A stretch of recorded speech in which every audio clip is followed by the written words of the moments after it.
Halo Halo Sumatera Sumatera Utara, Utara. selamat sore pemirsa. Sumatera Utara hari ini hadir menjumpai Anda, memperbarui informasi Anda seputar Sumatera Utara edisi Sabtu 13 Mei 2023. Bersama saya Muhammad Budi SR. Dan saya Putri Rahmadani Zin. Sejumlah informasi telah dirangkum tim redaksi kami untuk Anda. Dan inilah Sumatera Utara hari ini selengkapnya.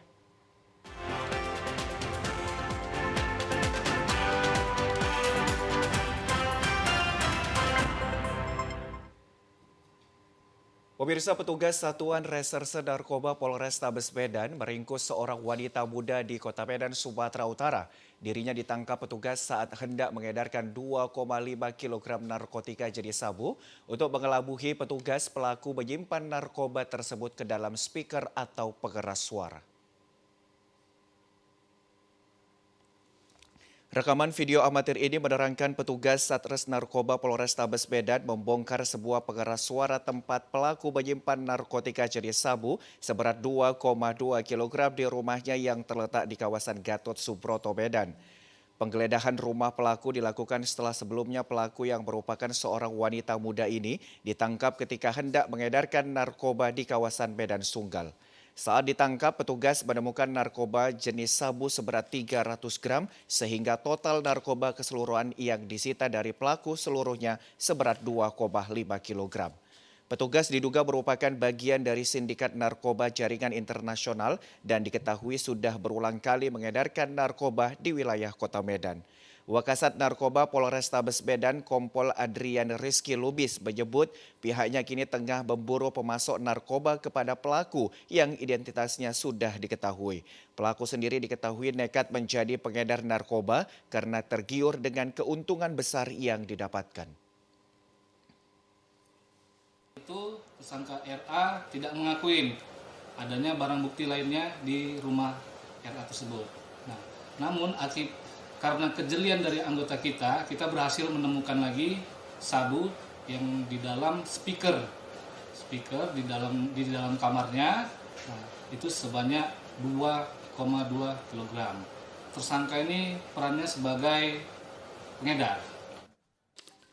Untuk mempertanggungjawabkan perbuatannya, pelaku terancam dipenjara selama lebih dari 5 tahun karena dijerat dengan Undang-Undang Nomor 35 Tahun 2009 tentang narkotika.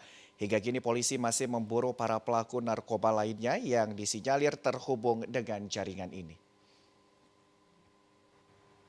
Pemirsa, akibat cuaca ekstrim hujan deras yang melanda wilayah Pulau Nias sejak sepekan terakhir menyebabkan terjadinya tanah longsor sehingga sejumlah ruas jalan amblas. Salah satu jalan amblas berada di kilometer 28 ruas jalan provinsi penghubung Kabupaten Nias dengan Kabupaten Nias Barat amblas sedalam 3 meter lebih. Luasan longsor mencapai 60 meter persegi termasuk badan jalan dan bangunan tembok penahan tanah mengalami kerusakan berat akibat tanah bergerak yang terjadi sejak Kamis lalu. Pada hari ini terpantau garis patahan tanah pada badan jalan semakin meluas. Ruas jalan yang semestinya digunakan pengguna jalan dari dua arah sepanjang 5 meter menyempit menjadi kurang dari 2 meter. Sementara ruas jalan ini dilintasi ribuan masyarakat dari berbagai daerah di wilayah Nias Kota Gunung Sitoli dan Nias Selatan. Untuk mencegah korban jiwa di lokasi tikungan jalan yang sulit dipasang rambu lalu lintas sebagai petunjuk bagi pengguna jalan agar berekstra hati-hati. Kondisi ini diakui oleh sejumlah pengendara, mereka sangat kesulitan melintasi jalan tersebut dan meminta pemerintah Provinsi Sumatera Utara segera memperbaiki jalan tersebut. Banyak kesulitannya sih di sini. Tentunya kalau lagi berhadapan mobil besar-besar kan, itu kan susah lewat-lewatnya di sini. Ya itu aja, supaya cepat diperbaiki lah. Peristiwa amblasnya ruas jalan sepanjang 28 km ini, petugas kepolisian dari Polres Nias melakukan patroli dan mengatur lalu lintas serta menghimbau warga agar berhati-hati saat melintasi daerah rawan longsor tersebut. Pemirsa, kondisi jalan dan jembatan rusak yang berada di dua lokasi di Kota Pematang Siantar menyebabkan pengendara khususnya pengendara sepeda motor harus ekstra hati-hati. Jalan dan jembatan yang berada di Jalan Sudirman dan Jalan MH Sitorus, Kota Pematang Siantar yang saat ini dalam kondisi rusak dan berlubang membuat para pengendara, khususnya para pengendara sepeda motor, harus ekstra hati-hati saat melintasi, khususnya pada malam hari. Selain berlubang, kondisi jalan dan jembatan ini juga pada malam hari minim penerangan hingga menyebabkan rawannya kecelakaan lalu lintas, khususnya bagi pengendara sepeda motor. Salah seorang pengendara sepeda motor, Putri, mengatakan kondisi jalan dan jembatan ini membuat para pengendara harus lebih berhati-hati saat melintasinya. Dan akibat kondisi jalan yang berlubang telah sering terjadi kecelakaan, khususnya pengendara sepeda motor yang tidak memperhatikan jalan yang berlubang. Membahayakan sekali karena itu apalagi kalau malam kan bang itu nggak nampak, sangat membahayakan. Kereta lagi zaman sekarang nggak ada yang bisa pelan, tidak ada yang bisa mengalap, semua itu sangat membahayakan bagi pengguna jalan bang. Ya nyaris segera diperbaiki lah bang agar tidak terjadi kecelakaan dan memakan korban. Sementara itu, salah satu jembatan yang berada di Jalan Sudirman, Kota Pematang Siantar, terlihat berlubang tepat di pinggir jembatan yang semakin hari semakin membesar dan mengancam amblasnya badan jalan dan jembatan. Namun hingga kini hanya sebatas diberi tanda dan belum adanya upaya perbaikan dari pihak pemerintah Kota Pematang Siantar. Pemirsa, akibat pembangunan lampu jalan atau yang disebut lampu pocong yang berujung proyek gagal, Wali Kota Medan memberi waktu 90 hari kepada kontraktor untuk mengembalikan uang dan membongkar lampu pocong yang sudah terpasang. Pernyataan itu disampaikan usai meninjau proyek drainase di Jalan Danau Singkara, Kota Medan pada Jumat sore. Wali Kota Medan menilai bahwa gagalnya proyek lampu pocong dikarenakan bahan material dari lampu tidak sesuai dengan yang disepakati Pemko Medan. Bahkan dari material beton tidak sesuai alias kurang dari yang disampaikan pihak pengembang. Selain itu, jarak antara lampu terlalu dekat dan terkadang bisa tidak sesuai dengan jarak yang telah ditentukan. Terkait dengan lampu pocong itu, pihaknya memberikan waktu selama 90 hari agar mengembalikan uang kerugian yang sudah diberikan Pemko Medan. Selain itu, Wali Kota Medan meminta kepada kontraktor untuk membongkar kembali lampu pocong tersebut. Ya itu wajib ya, karena itu proyek yang kita anggap total loss dan sampai dengan hari ini itu barang masih milik para kontraktor. Jadi belum ada hak kami untuk membongkar karena itu barang-barang masih milik mereka. Nanti kita yang bongkar, kita ambil besinya, dianggap kita pula yang paling bersih di situ. Apabila sudah terbayarkan kerugiannya yang kita anggap nanti itu kan, kalau misalnya tidak dibayarkan nanti akan menjadikan kerugian. Karena akan kita berikan waktu 90 hari bagi yang sudah membayarkan. Kalau memang perlu bantuan dinas kita melalui SDA BMBK untuk membongkar, akan kita bantu bongkar, tapi harus dikembalikan dulu. Pemirsa, kita beralih ke informasi lain. Unjuk rasa ratusan masyarakat yang tergabung dalam analis Koperasi Sidorojo Jaya Lestari dan Koperasi Bilah Berkah Sejagat Kabupaten Labuhan Batu ricuh dipicu karena kedua pihak saling bersitegang dan salah satu pimpinan perkebunan nyaris menganiaya koordinator aksi.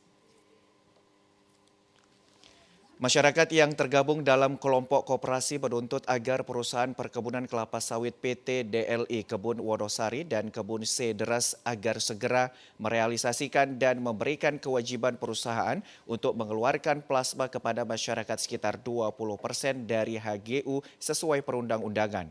Kericuhan ini dipicu saling bersitegang para pendemo dengan pimpinan pihak perusahaan, yang mana pihak perusahaan menganggap bahwa para pendemo menutup akses jalan ke perkebunan. Hingga salah satu pimpinan perkebunan nyaris menganiaya koordinator aksi dengan cara mendorong dan menarik baju serta mencakar tangan koordinator aksi. Arban, koordinator aksi, membenarkan telah terjadi penganiayaan terhadap dirinya. Awalnya aksi berjalan dengan damai, tiba-tiba salah satu pimpinan perusahaan datang dengan marah-marah dan langsung menarik baju serta mencakar tangan.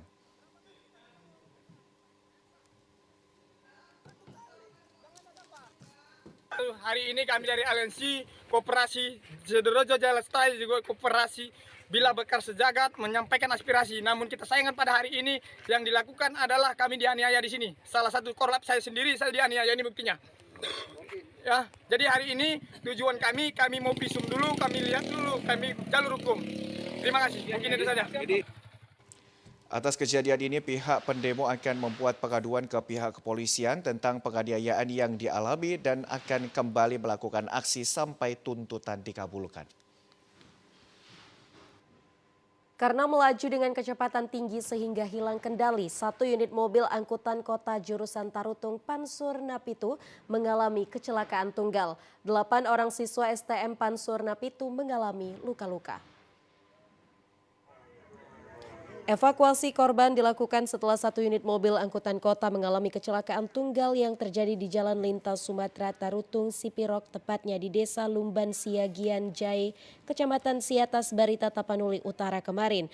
Peristiwa kecelakaan yang terjadi saat jam pulang sekolah. Satu unit mobil penumpang yang datang dari arah Sipirok menuju Tarutung yang melaju dengan kecepatan tinggi sehingga hilang kendali dan terbalik ke badan jalan sebelah kanan, mengakibatkan penumpang yang merupakan pelajar dari STM Pansur Napitu jatuh ke dalam parit sedalam 2 meter dan terlempar keluar.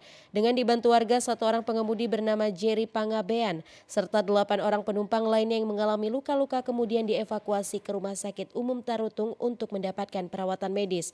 Dengan kecelakaan tersebut, warga turut prihatin dan membantu mengevakuasi para korban. Menurut warga, di jalur tersebut sering terjadi kecelakaan sejak beberapa bulan terakhir dikarenakan para supir angkot trayek 01 kerap ugal-ugalan saat melintas jalur Pansur Napitu, terutama pada saat jam pulang sekolah saat membawa para pelajar. Kasat Lantas Polres Taput AKP Dahnial Saragi usai melakukan olah TKP dan pemeriksaan mengatakan korban yang sedang dirawat di RSUD Tarutung hingga saat ini tercatat 8 orang korban luka-luka. 2 diantaranya mengalami luka berat dan sedang dalam kondisi kritis. Selain itu, supir serta 6 pelajar lainnya mengalami luka ringan dan sedang menjalani perawatan medis. Untuk meminimalisir pelanggaran lalu lintas yang sering terjadi di beberapa titik rawan, Unit Lantas Polres Taput senantiasa menghimbau para pengemudi agar memberikan rasa nyaman kepada masyarakat maupun pengguna jalan lainnya saat berlalu lintas.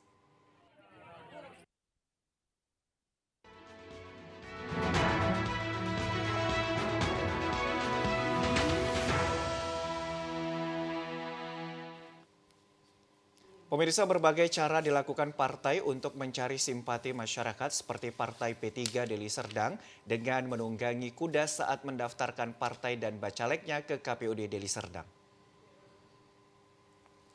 Puluhan kader Partai Persatuan Pembangunan P3 Deli Serdang pada saat mendaftarkan partai dan bacaleknya dengan menunggangi kuda menuju kantor KPUD Deli Serdang. Selain itu, puluhan kader dan pendukung mengikuti rangkaian kegiatan untuk melengkapi data administrasi partai. Saat tiba di kantor KPUD Deli Serdang, partai pengusung Sandiaga Uno ini disambut Ketua KPUD Deli Serdang untuk memeriksa berkas-berkas yang dibawa. Ketua Partai Persatuan Pembangunan, Bisnan Al-Jawi, mengatakan arti dalam menunggangi kuda saat mendaftar menuju KPUD adalah bentuk harapan meningkatnya kursi di DPRD Deli Serdang, yang sebelumnya 3 kursi menjadi 7 kursi. Sedikitnya 50 orang kader P3 didaftarkan dari 22 kecamatan se-Kabupaten Deli Serdang dan 6 dapil untuk mengikuti pemilu 2024 mendatang.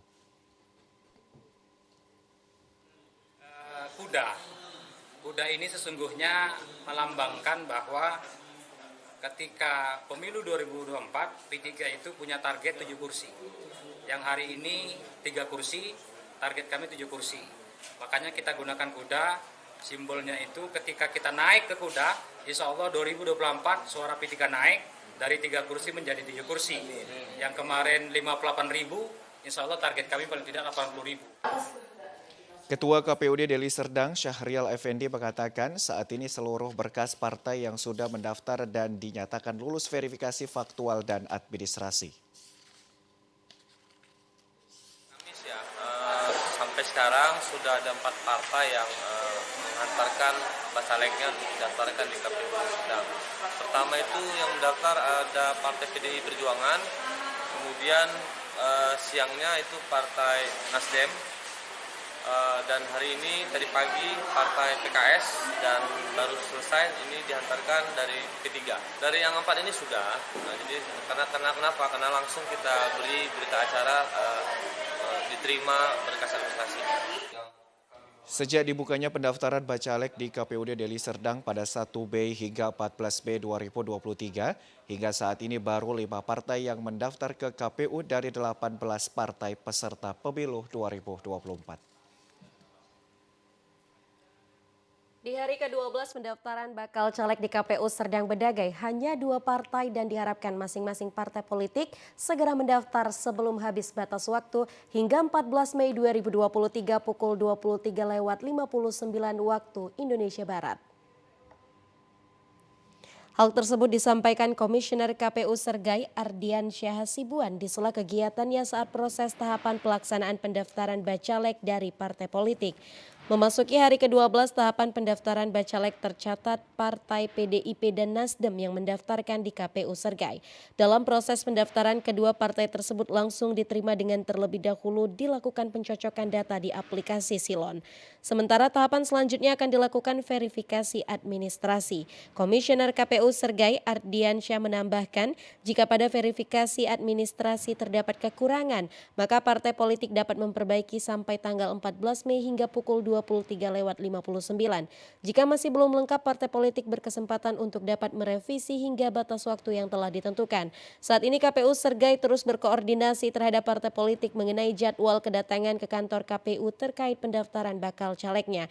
Hingga pada tanggal 14 Mei sampai pukul 23:59, apabila partai politik tidak datang mendaftarkan bacaleknya, maka dipastikan partai politik yang bersangkutan tidak ikut dalam pemilihan DPRD di Kabupaten Sergai. Ada 2 partai politik, partai PDI Perjuangan pada pukul 11 pagi tadi juga diikuti oleh Partai Nasdem. Partai Nasdem juga kita terima, kita periksa juga berkasnya, lengkap, memenuhi syarat dan benar, juga kita berikan tanda terima. Pemirsa, Badan Pengawasan Pemilu Bawaslu Mandailing Natal ikut serta mengawal proses tahapan registrasi pendaftaran Bacalek di kantor KPU di Mandailing Natal. Pengawasan difokuskan pada berkas fisik dan silon Bacalek yang diusulkan partai politik. Untuk mengantisipasi kesalahan berkas fisik dengan silon yang diupload di aplikasi, sebelumnya petugas Badan Pengawas Pemilu Kabupaten Mandailing Natal ikut mengawal proses tahapan registrasi pendaftaran Bacalek yang diusulkan partai politik ke kantor Komisi Pemilihan Umum sejak dibuka pendaftaran hingga penutupan nantinya. Pengawasan yang difokuskan petugas Bawaslu untuk memastikan verifikasi data fisik dan silon sudah sesuai. Komisioner Bawaslu Mandailing Natal Iswadi Batubara mengatakan berkas yang tidak lengkap atau salah yang diusulkan partai politik tersebut akan dikembalikan ke partai politik untuk dilakukan perbaikan. Batas perbaikan berkas Bacalek yang dikembalikan ke partai politik hingga 14 Mei 2023 pukul 11:59 WIB. Berkas yang tidak dilengkapi hingga batas waktu yang telah ditentukan, maka Bacalek yang tersebut akan gugur secara otomatis. Memang sesuai ya bentuk fisik yang diserahkan partai politik dengan yang ada di silon yang sudah diupload mereka mulai dari kemarin-kemarin. Ketika memang tidak sama fisik dengan yang di silon, itu akan dikembalikan berkasnya, dikembalikan oleh KPU. Itu yang perlu kita pastikan, pengembaliannya itu apakah sesuai prosedur, apakah tidak. Artinya kita dapat memastikan itu harus sesuai yang di silon dengan yang bentuk fisik. Hingga di hari kedua terakhir pendaftaran Bacalek ke KPU, baru 3 partai politik yang mengusulkan pendaftaran Bacaleknya ke KPU. Rapat pleno terbuka terkait rekapitulasi hasil perbaikan daftar pemilih sementara dan penetapan hasil perbaikan daftar pemilih sementara atau DPS rapat digelar di Aula Kantor KPUD Labuhan Batu.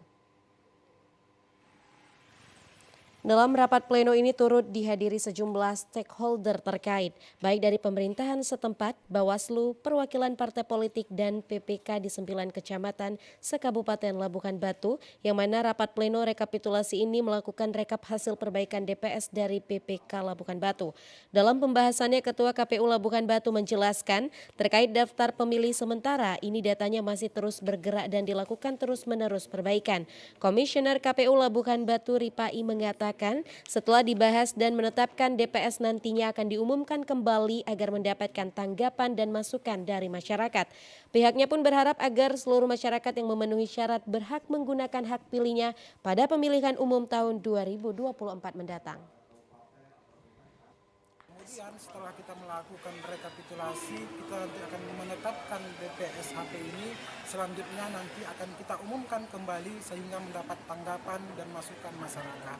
Harapan kita berdasarkan pengumuman yang kita sampaikan, masyarakat dapat menanggapi terkait dengan DPT atau DPS HP yang kita umumkan. Sehingga harapan kita seluruh masyarakat yang berhak atau memenuhi syarat untuk menggunakan hak pilihnya terdaftar dalam daftar pemilih tetap kita nantinya. Hasil rapat pleno daftar pemilih sementara sebanyak 360.347 pemilih dari 1.460 TPS di 98 desa dan 9 kecamatan yang ada di Kabupaten Labuhan Batu.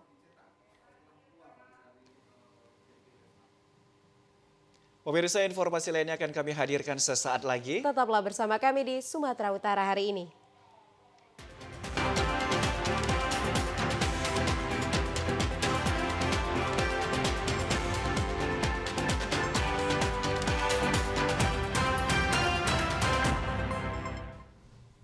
Terima kasih Anda masih bersama kami di Sumatera Utara hari ini.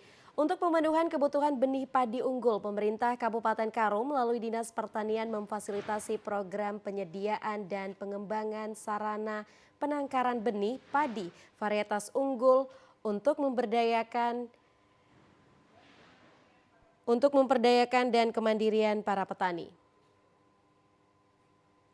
Padi merupakan komoditi strategis karena pertumbuhan kebutuhan pokok yang mempengaruhi perekonomian. Di Kecamatan Laubaleng dan Mardinding Kabupaten Karo yang merupakan sentral penghasil padi, 5 tahun terakhir semakin berkurang karena mengalami penurunan luas pertamanan padi sawah. Pada tahun 2021 produksi padi di Kabupaten Karo sebanyak 67,12 kuintal per hektarnya dengan menggunakan bibit unggul bersertifikat yang belum sepenuhnya dilakukan petani karena bantuan benih umum terbatas dari pemerintah. Untuk itu pemerintah Kabupaten Karo melalui Dinas Pertanian melaksanakan program penyediaan dan pengembangan sarana penangkaran benih pada varietas unggul. Kadis Pertanian Kabupaten Karo Metesa Karo Purba mengatakan untuk peningkatan lahan padi sawah telah dilakukan penanaman perdana pada kelompok tani di Desa Tanjung Gunung, Kecamatan Laubaleng, Kabupaten Karo.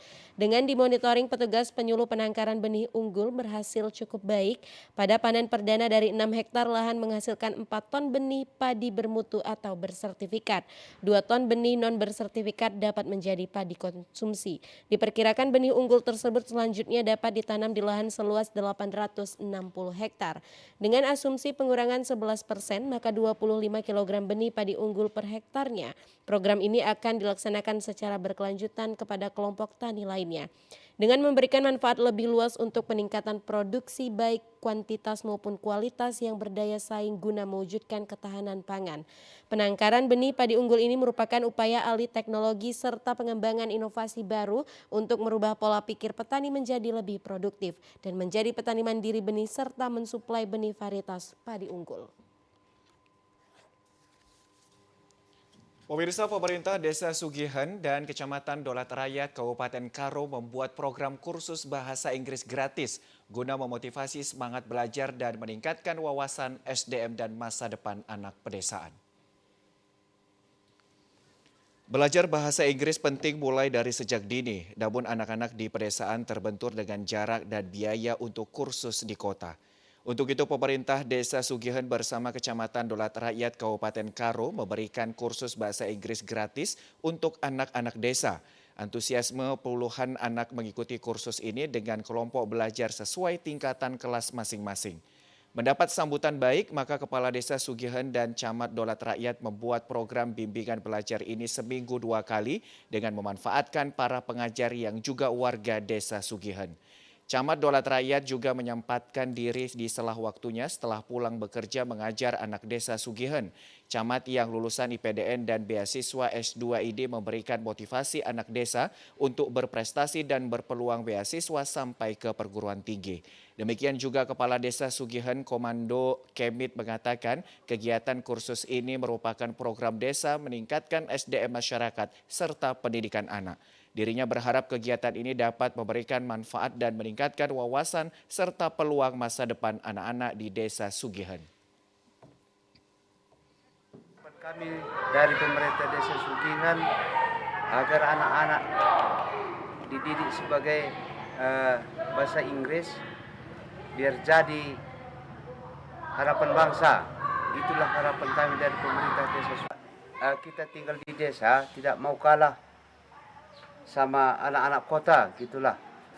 Karena pentingnya bahasa Inggris ini.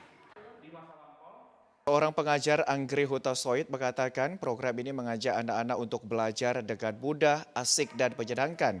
Juga membentuk karakter anak dengan motivasi pentingnya ilmu untuk menggapai cita-cita atau karir masa depan. Here, I want to thank Village Head for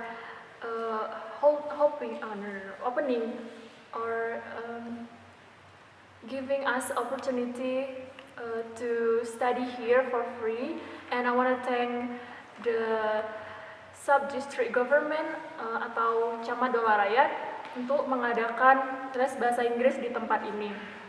As a student, I found these lessons that give us benefit that we can study English for those of us that cannot learn or pay for private lessons in Brastagi, for example, that we can learn here for free, and then we can.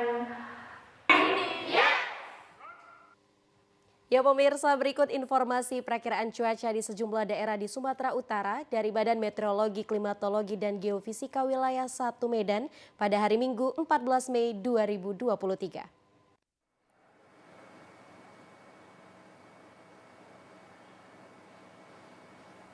Halo Sobat BMKG, senang sekali dapat bertemu bersama saya Putri Diana, Prakirawan BBMKG Wilayah 1 Medan, yang akan menyampaikan informasi perakiraan cuaca dan hotspot wilayah Sumatera Utara untuk Minggu 14 Mei 2023.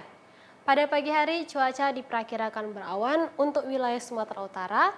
Untuk siang hingga sore hari berawan dan berpeluang hujan ringan hingga sedang di wilayah Nias, Karo, Samosir, Simalungun, Pematang Siantar, Dairi, Toba, dan sekitarnya. Untuk malam hari cuaca diperkirakan berawan dan berpeluang hujan ringan di wilayah Langkat, Binjai, Medan, Deli Serdang, Karo, Simalungun, dan sekitarnya. Serta untuk dini hari diperkirakan cuaca berawan banyak di wilayah Sumatera Utara. Suhu udara berkisar 16 hingga 34 derajat Celcius dengan kelembapan udara berkisar 60 hingga 95%. Angin bertiup dari arah barat laut hingga tenggara dengan kecepatan 10 hingga 30 km per jam. Titik panas atau hotspot di wilayah Sumatera Utara untuk tanggal 10 Mei 2023 terpantau tidak ada. Kami himbau kepada masyarakat untuk dapat mengurangi kegiatan di luar ruangan dikarenakan tingginya suhu udara dan indeks ultraviolet, terutama pada pukul 10 hingga 14 WIB. Untuk sobat yang harus beraktivitas di luar ruangan, sebaiknya menggunakan pelindung diri untuk menghindari sinar matahari secara langsung. Demikian informasi yang dapat kami sampaikan. Semoga bermanfaat. Terima kasih dan sampai jumpa. Pada program Sumatera Utara hari ini, saya Muhammad Budi SR. Dan saya Putri Rahmadani Zain, mewakili seluruh kerabat kerja yang bertugas mengucapkan selamat berakhir pekan. Terima kasih atas perhatian Anda. Selamat sore dan sampai jumpa.